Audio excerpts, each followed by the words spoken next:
Hi. This is Xander, Izzy, and Hannah's group. This is our clam that we dissected. This is our wonderful clam we dissected. Here, these lines you see here, if you ever wondered, these are the lines that every time it grows, it gets one more line.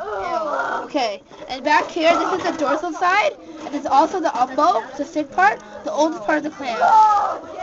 We'll tell you about this green stuff later. So inside the clam. Okay.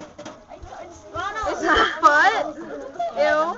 These are the gills, and this part that you see, it's like this is the mantle, which is like a skin layer, and this is the muscle, which was holding the clam. The clam can use it to open and close it, and we had to cut it to open the clam.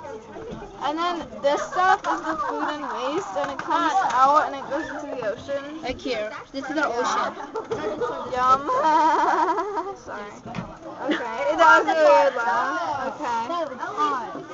Dude, what? Oh yeah, this is the reproductive system. This yellow stuff, and it's also over here. Yeah, that's all. And there's gills on the side too. So there's. Bye.